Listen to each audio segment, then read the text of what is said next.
Bonsoir à tous, très heureuse d'être avec vous en ce samedi 7 décembre sur Monaco Info. Tout de suite les titres de l'actualité.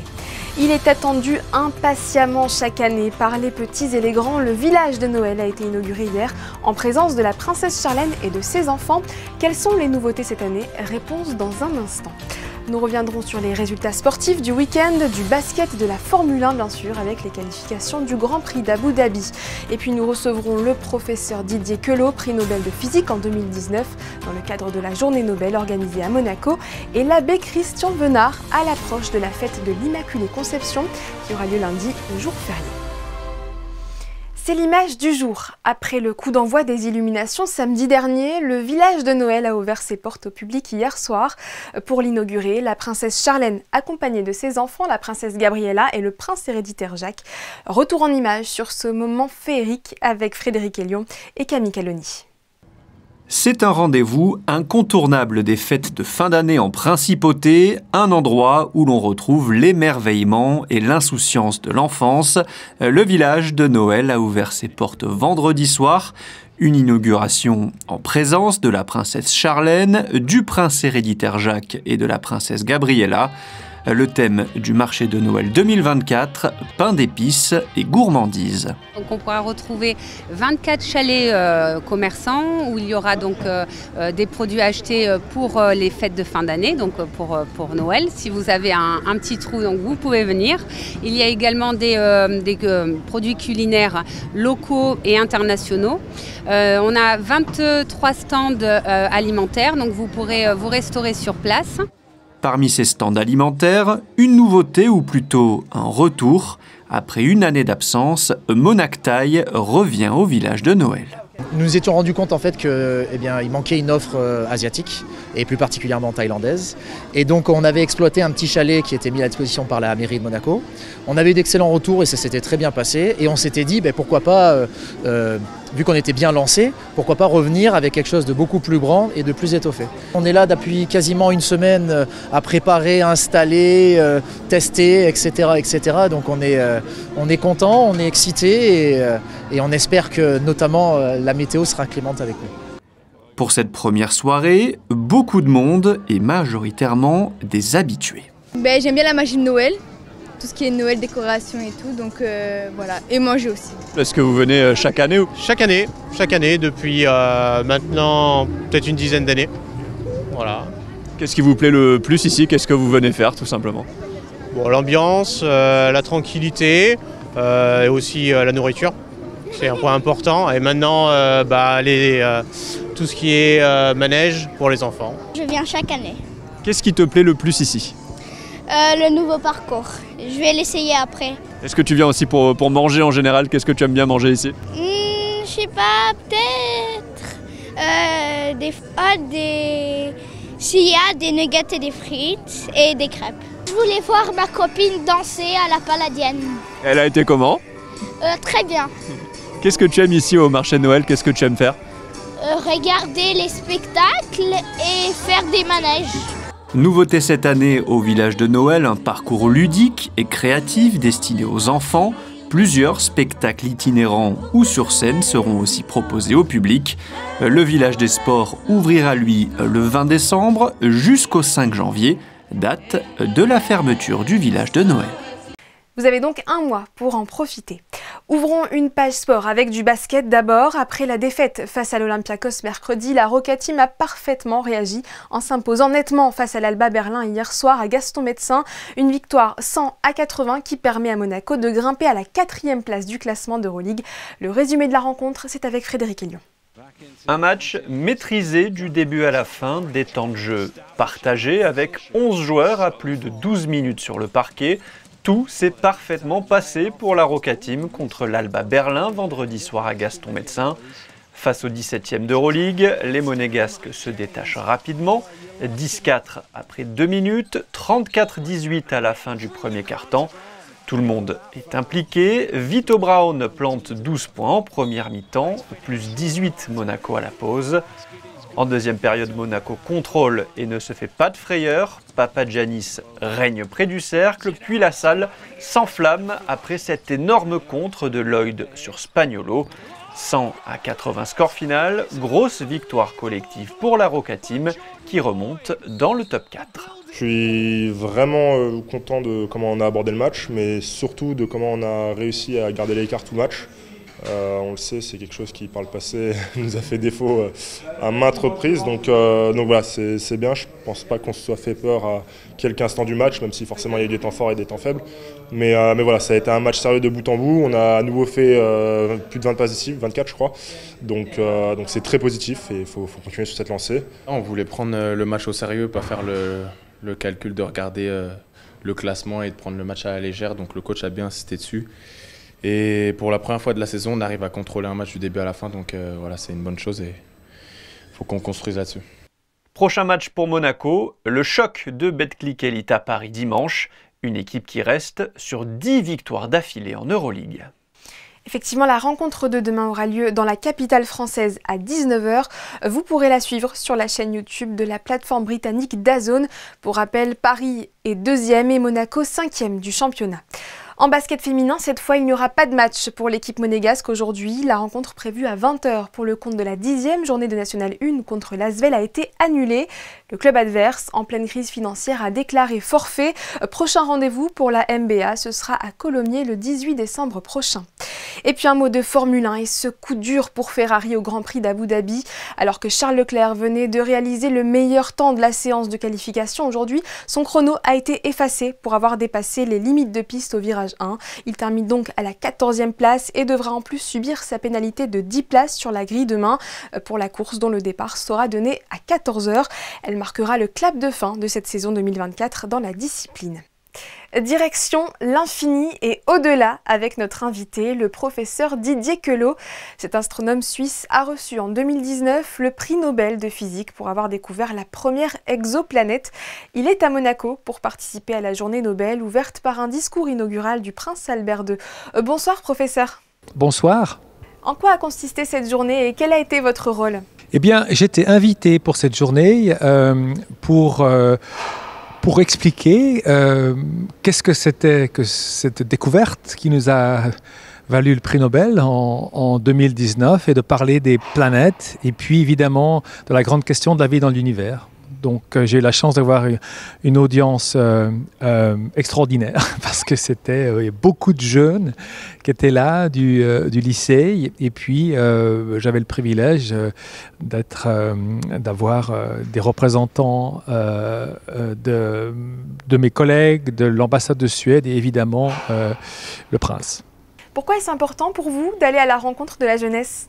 Alors la jeunesse, c'est le futur de la science. La science ne fonctionne que parce que nous avons des jeunes qui viennent avec des nouvelles idées. Et je pense que c'est important de leur rappeler que c'est eux le futur de la science. Pas qu'ils aient l'impression que la science est écrite et toute faite et qu'ils n'ont pas leur place.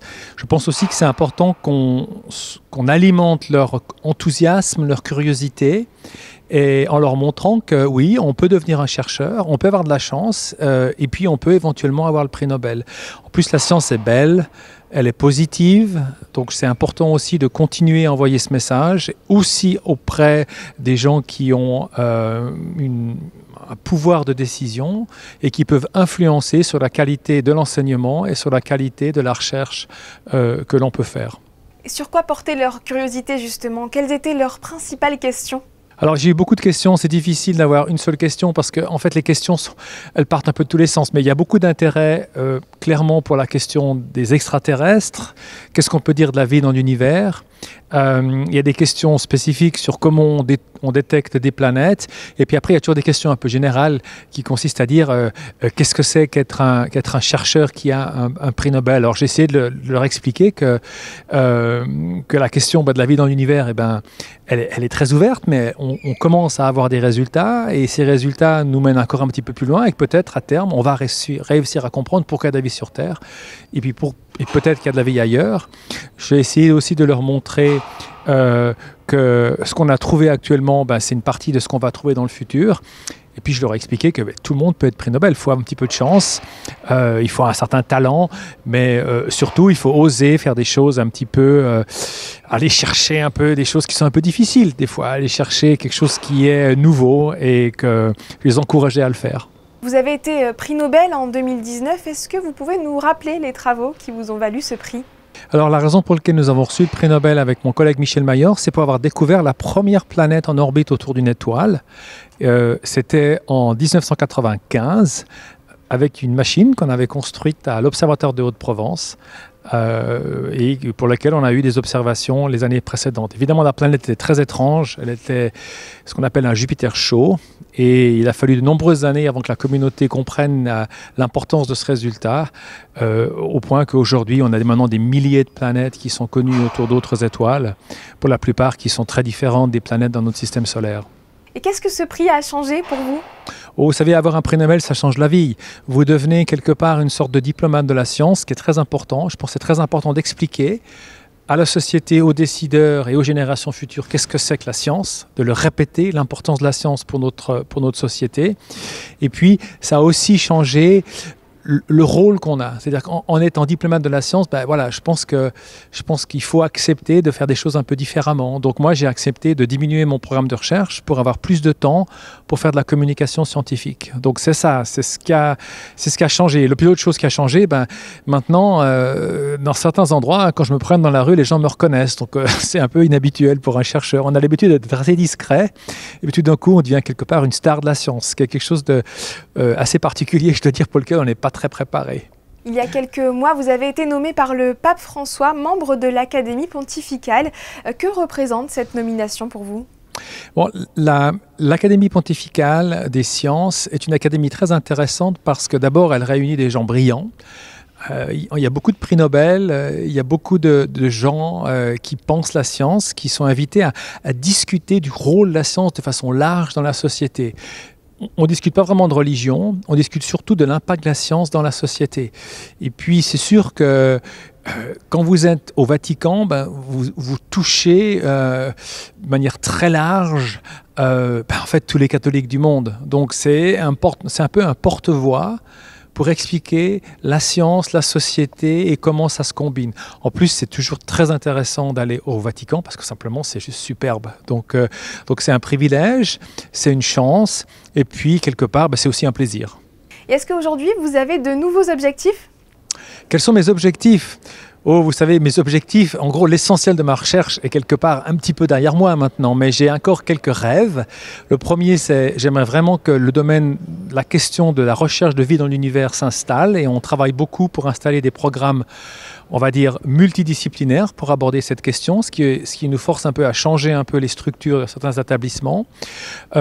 J'aimerais bien qu'on parle plus de science, à tout point de vue, donc j'essaye d'apporter mon aide pour des conférences avec les médias, donc je passe un peu plus de temps à faire ça. Et puis alors j'ai un peu une obsession parce que on a trouvé beaucoup de planètes depuis 30 ans, mais on n'a jamais trouvé vraiment une planète comme la Terre. Donc là, j'ai monté une expérience avec beaucoup de collègues, beaucoup d'autres institutions. On va installer cette expérience l'année prochaine et puis on a un programme sur 10 ans.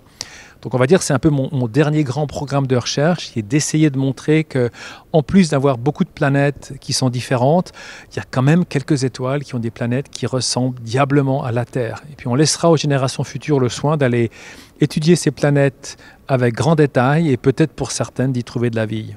Merci Didier Queloz pour cet entretien particulièrement intéressant. Merci, au revoir. Cette semaine, mardi, le Conseil national a validé un projet de loi visant à donner un vrai statut aux stagiaires en entreprise. Et ce sont justement le quotidien de stagiaires de la Principauté parti à New York que notre correspondante va nous présenter dans la chronique US aujourd'hui. Ces jeunes s'intéressent à la diplomatie et ont intégré la mission permanente auprès des États-Unis. Bonsoir Alexandra Pani. Bonsoir à vous. Effectivement, la mission permanente monégasque est composée de 5 diplomates et au long de l'année, ils sont régulièrement secondés par des étudiants en stage. Actuellement, il s'agit de Louis et Elijah. Nous allons découvrir quel est leur parcours et l'expérience qu'ils ont acquise ici. Reportage. Mettre en pratique les connaissances acquises durant ces années d'études, les stages sont un passage aujourd'hui essentiel pour valider ces diplômes, mais aussi se confronter aux réalités du métier que l'on envisage. Ici, à la mission permanente de Monaco auprès des Nations Unies, les stagiaires sont accueillis tout au long de l'année. Et pas question de stage photocopie ou machine à café. Dès les premiers jours, les stagiaires sont plongés dans le grand bain. Je suis en charge de la deuxième commission, qui est celle qui gère les affaires économiques et financières. Et donc nous avons presque 40 résolutions à passer en en quelques semaines. Et donc c'est à la fois très intéressant de suivre les négociations et de suivre les processus d'adoption et de vote. Le fait que ce soit une petite délégation, ça nous permet en fait de participer plus que peut-être d'autres stagiaires d'autres délégations aux travaux de l'ONU. Et donc dans le cadre de mon stage, j'ai pu faire un discours, j'ai pu participer à des négociations. Et c'est vraiment une chance et ça permet vraiment de comprendre en profondeur le fonctionnement des Nations Unies. Elijah et Louis ont des parcours bien différents, mais avaient tous deux pour ambition de découvrir les réalités du métier de diplomate. J'ai fait un double diplôme au niveau licence, donc 2 ans d'abord à Sciences Po sur le campus de Menton et ensuite j'ai fait 2 ans à Columbia.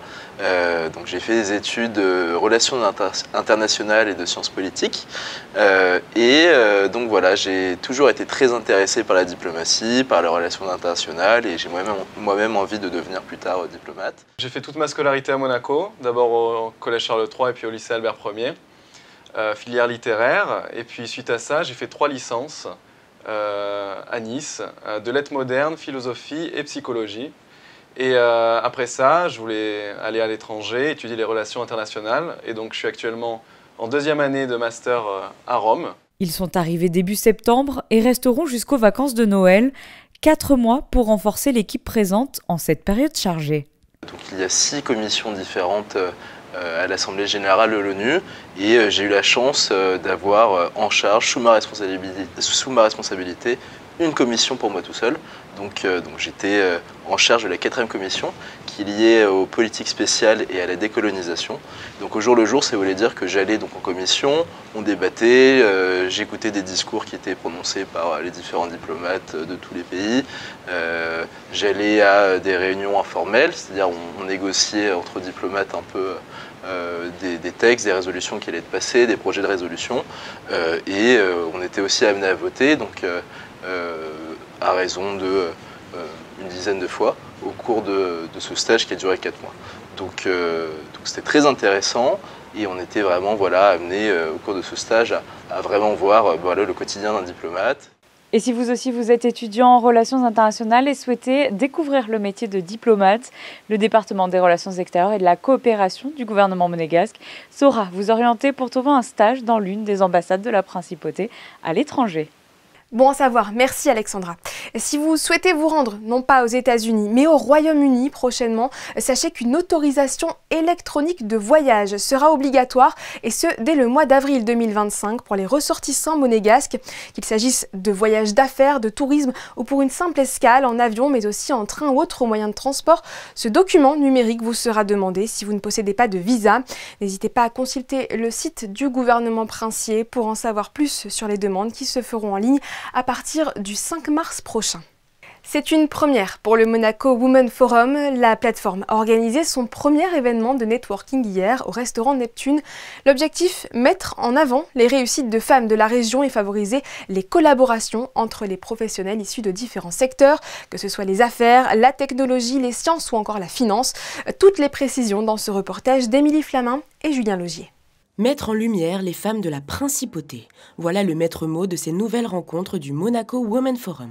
Il y a quand même beaucoup de réseautage et d'événements qui sont professionnels, mais on va dire 90% des personnes qui participent sont des hommes. Donc nous, ce qu'on veut faire, c'est vraiment focaliser sur les femmes et essayer de pousser le spotlight sur le travail des femmes.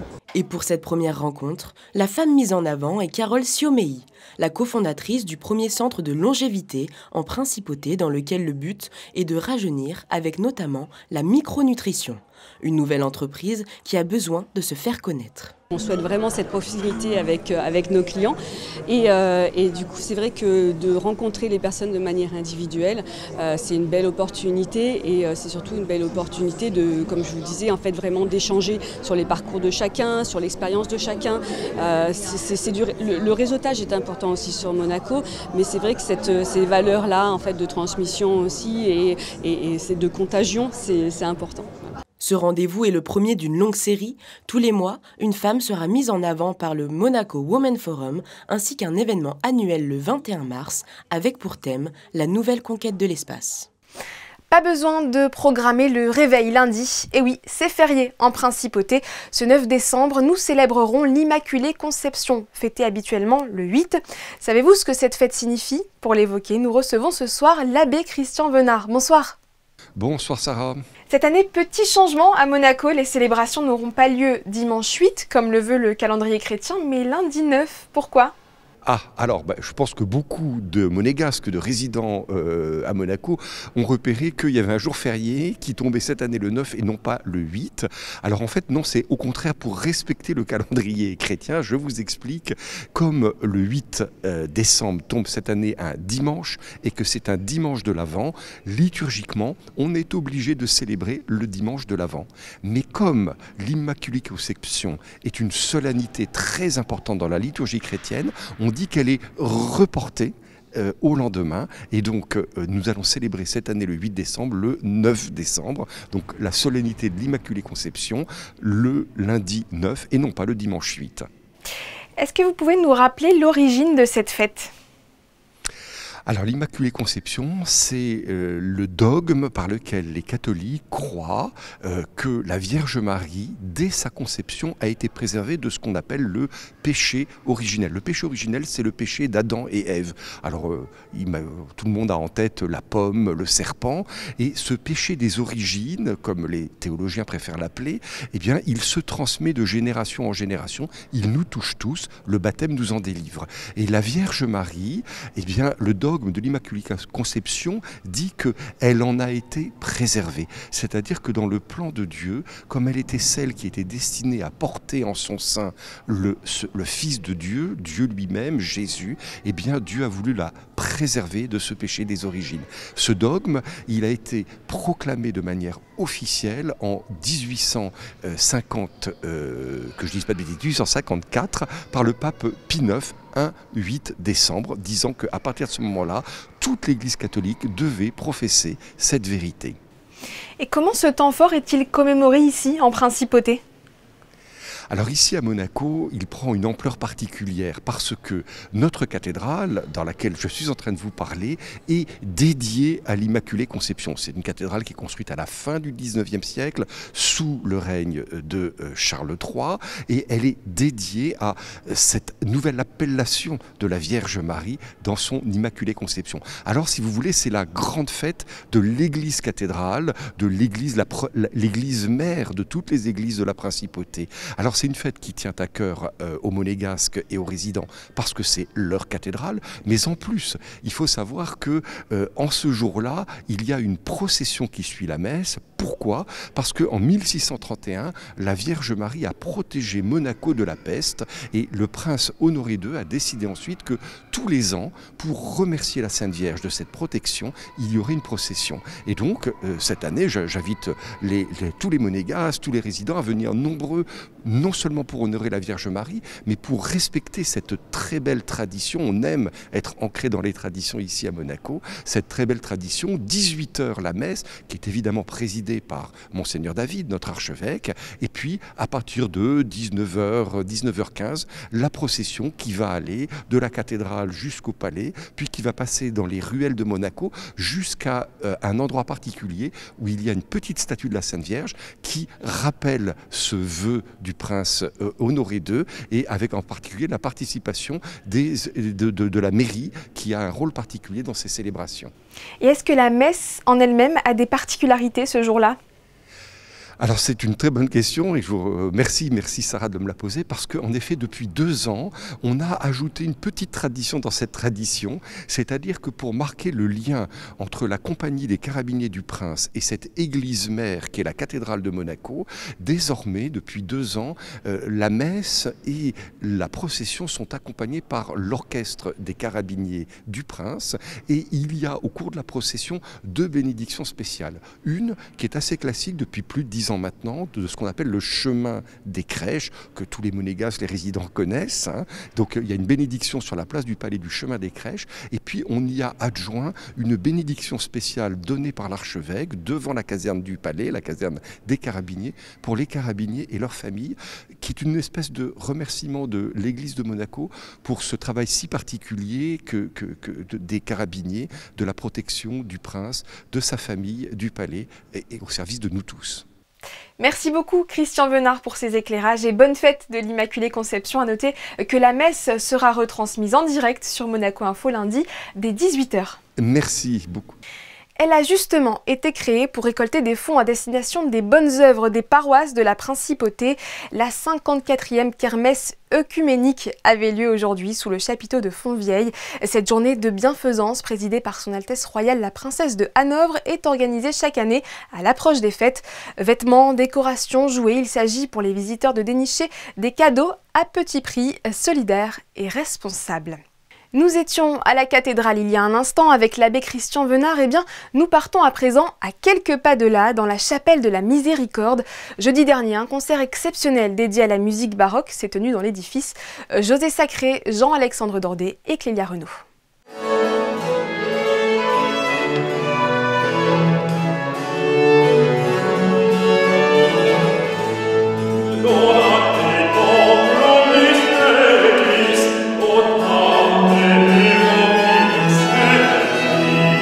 Deuxième concert organisé par la Direction des Affaires culturelles cette semaine, après la Sportelle le 3 décembre, l'ensemble Concerto Soave a présenté le 5 décembre à la Chapelle de la Miséricorde un programme de motets pour basse et violon de André Campra et Nicolas Bernier.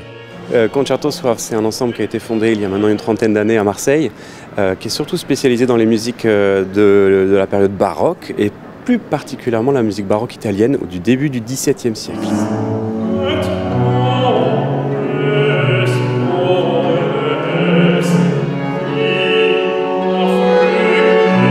Campra, c'est le régional de l'étape, il est aixois.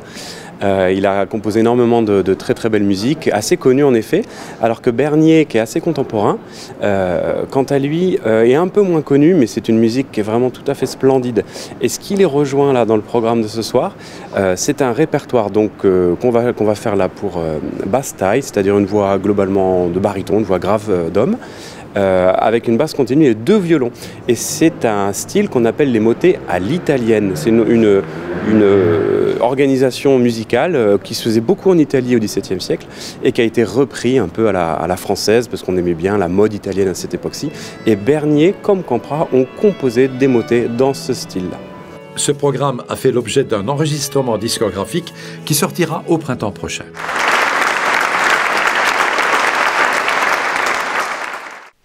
Après les Nobel que nous évoquions il y a quelques instants, la cérémonie annuelle des prix littéraires du Pen Club de Monaco s'est tenue hier soir au lycée Régnier 3. Cette association d'écrivains internationaux a récompensé 2 lycéens du lycée Albert Ier et un auteur plus aguerri que vous allez découvrir dans ce sujet de Gaëtan Lebrun et Thomas Deus. Depuis 18 ans, le Pen Club de Monaco remet chaque année 3 prix littéraires, le prix d'écriture théâtrale, le prix des 1000 mots Gérard Comment et enfin le prix Armand Lunel. Cette remise de prix est devenue un événement international dont les objectifs sont de mettre en lumière la plume des écrivains amateurs comme aguerris et de promouvoir la littérature, la culture et l'éducation en principauté. Nous avons en effet 3 prix littéraires, un prix d'écriture théâtrale qui sera remis en premier, qui est organisé dans le cadre des rencontres théâtrales Jean Cocteau du Centre méditerranéen d'études françaises. Le deuxième prix est le prix des 1000 mots Gérard Comment. C'est un prix d'écriture destiné aux lycéens. Ils doivent répondre à 2 questions au choix. La première question était: pensez-vous que l'intelligence artificielle soit une chance pour l'humanité? Et la seconde: comment comprenez-vous l'expression réussir sa vie? Et enfin, le dernier prix, qui est notre plus ancien prix, puisque nous le remettons depuis 2006, c'est le prix Armand Lunel, du nom du fondateur, du président fondateur, en 1968, du Pen Club de Monaco. Le fleuron de cette remise de prix était le trophée Armand Lunel, un trophée qui récompense la meilleure nouvelle. Cette année, une quarantaine de récits ont été examinés par les membres du jury et c'est Patrick Huguen qui remporte ce prix grâce à un texte sur l'immortalité. Je suis parti d'une idée sur l'immortalité. J'avais lu il y a quelques années un texte de Borges qui parlait de l'immortalité. J'avais envie d'explorer ce que ça pourrait être qu'être immortel. Et on précise que cette année était marquée par le départ du président du Pen Club, Jean-Yves Giraudot, qui cède sa place après 10 années de bons et loyaux services. Son successeur doit être élu prochainement par le conseil d'administration. Quel temps fera-t-il demain? Pour le savoir, nous accueillons Émilie Flamin. Bonsoir Émilie. Bonsoir Sarah, bonsoir à tous. Demain, le ciel restera très chargé sur Monaco. Pas de bleu à l'horizon, mais plutôt de gros nuages. Côté température, il fera encore frais, avec 8 degrés le matin et jusqu'à 12 au cours de la journée. Et en ce dimanche 8 décembre, nous fêterons les Elfriede.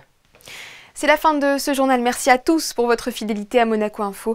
Je vous donne rendez-vous demain pour une nouvelle édition consacrée majoritairement à la cérémonie de réouverture de Notre-Dame de Paris qui a débuté aujourd'hui et qui se poursuivra demain. Vous avez d'ailleurs pu suivre cette première partie sur notre antenne en direct. D'ici là, portez-vous bien et profitez du village de Noël. Il a ouvert sur le port hier. En voici quelques images. Elles sont signées Stéphane Dana. Bonne soirée.